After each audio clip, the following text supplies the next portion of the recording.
చాలా బాగున్నాను. మీరందరూ కూడా బాగుండాలని ఆ దేవుని కోరుకుంటున్నానండి. మా విశేషాల ఛానల్కి ప్లీజ్ సబ్స్క్రైబ్ చేయండి, లైక్ చేయండి, షేర్ చేయండి, బెల్ ఐకాన్ కొట్టండి.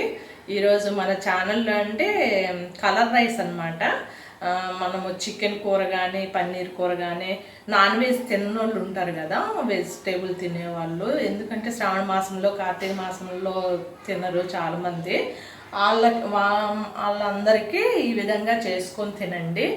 చాలా టేస్టీగా బాగుంటుంది అనమాట. కలర్ రైస్ చేస్తున్నాను, చూడండి ఎలా చేస్తున్నానో చూడండి.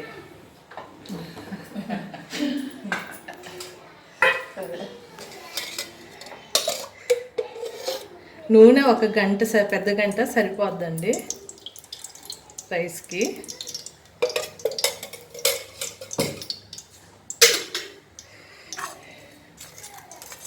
బిర్యానీ ఆకు,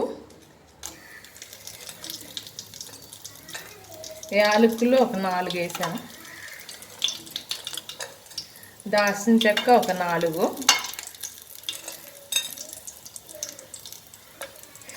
లవంగాలు 6-7 వేసానండి. ఇది కేజీ బియ్యానికి కొలతండి. ఇది కేజీ బియ్యం అనమాట నేను ఉండేది. 1 కేజీ బియ్యము ఇట్లా వేయించాలా. ఒక్కోసారి చింది పడుతుందండి, జాగ్రత్త, దూరంగా ఉండాలా. లవంగాలు వేగేటప్పుడు చింది పడుతుంది మన ఫేస్కి, దగ్గరలో ఉండకూడదు. ఇంకా ఒకటి పెద్ద ఉల్లిపాయ అండి, ఇంకా 5 పచ్చిమిర్చి వేసి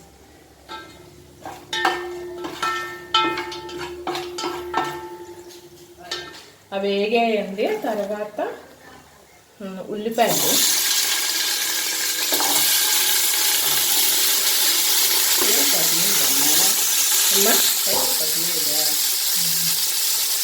ఉల్లిపాయలు పచ్చిమిర్చి వేసా.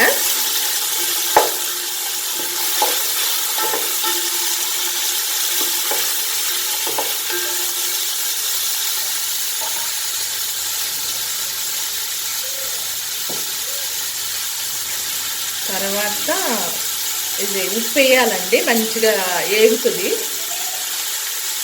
3 టీ స్పూన్లు వేసాను సాల్ట్.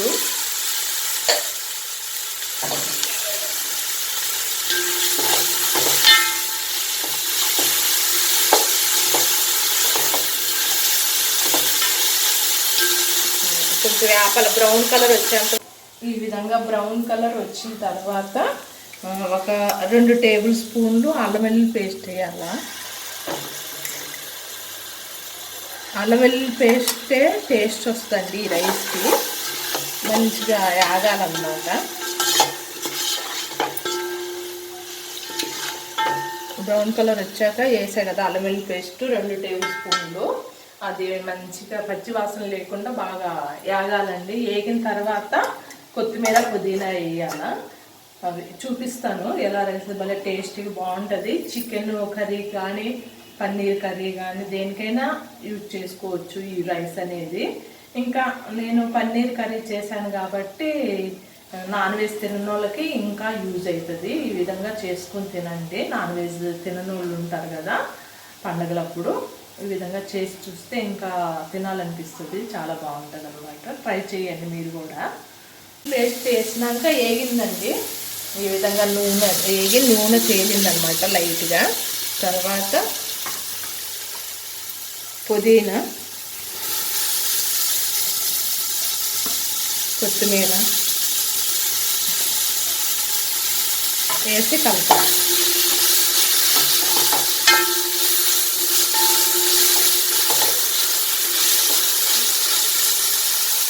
ఎక్కువ వేగాల్సిన అవసరం లేదండి కొత్తిమీర పుదీనా.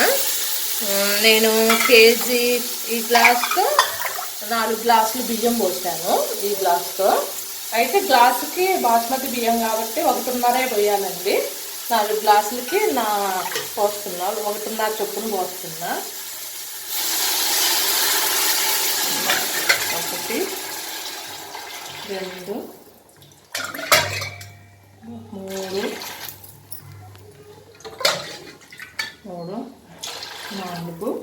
4 గ్లాసులు 4 అరలు 4 గ్లాసులు పోసాయి కదండి, ఇంకా హాఫ్ గ్లాసులు 2 గ్లాసులు పడుతుంది అనమాట. 5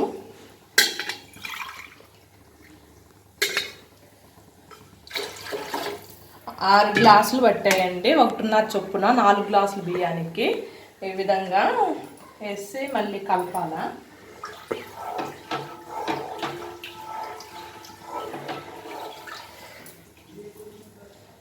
కలిపి మూత పెట్టేయాలండి.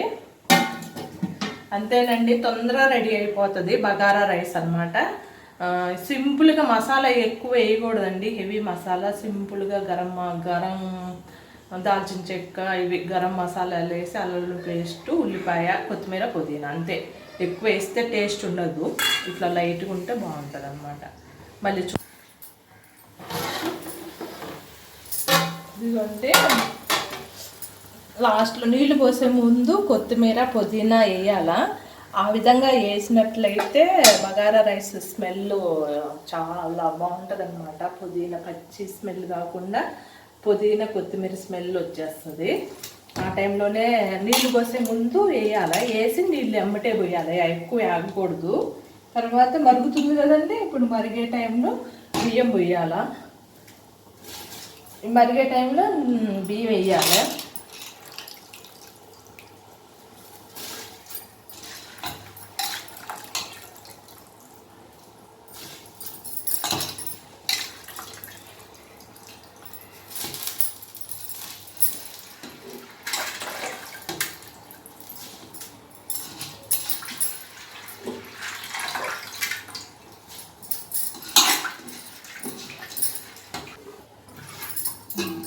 బియ్యం వేసాకండి ఈ విధంగా కలపాలా, పైకి కిందకి ఈ విధంగా కలుస్తుంది.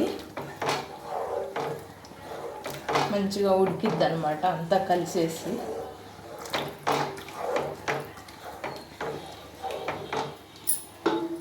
ఇప్పుడు మూత పెట్టేయాలంటే మూత పెట్టేసి కొంచెం హైలో ఒక 2 నిమిషాలు ఉండాలండి. బాగా ఉడికినాక వంతు ఉడికినాక సిమ్లో పెడదాము, ఉమ్మగిలుతుంది. ఇప్పుడు 2 నిమిషాలు హైలో పెడుతున్నా. 2 నిమిషాలు అయిందండి, ఉడుకుతుంది. మళ్ళీ ఒకసారి తిప్పాలా.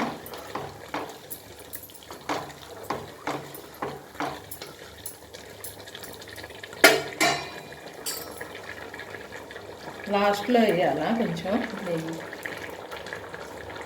చాలు, ఎక్కువ అవసరం ఉంటుంది.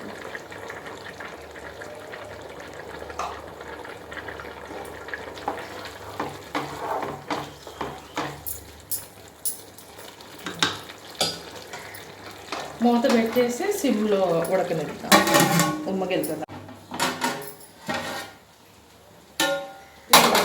అన్నం ఉమ్మగిలింది, బగారా రైస్ రెడీ అయిపోయింది. ఈ విధంగా వస్తుంది అన్నమాట. ఈ విధంగా బాగుంటుంది వేడి వేడిగా. బిర్యానీ ఒక టేస్ట్ అయితే బగారా రైస్ చికెన్ కూరతో కానీ పన్నీర్ కూరతో కానీ కలుపుకొని తింటే చాలా టేస్టీగా ఉంటుందండి. అందరూ ట్రై చేసి చూడండి, ఎలా ఉందో కామెంట్ చేయండి. ఈ వీడియో నచ్చింది అనుకుంటున్నాను. ప్లీజ్ సబ్స్క్రైబ్ చేయండి, లైక్ చేయండి, షేర్ చేయండి, బెల్ ఐకాన్ కొట్టండి. మరో వీడియోతో మీ ముందు ఉంటానండి. ఓకేనండి, బాయ్ బాయ్.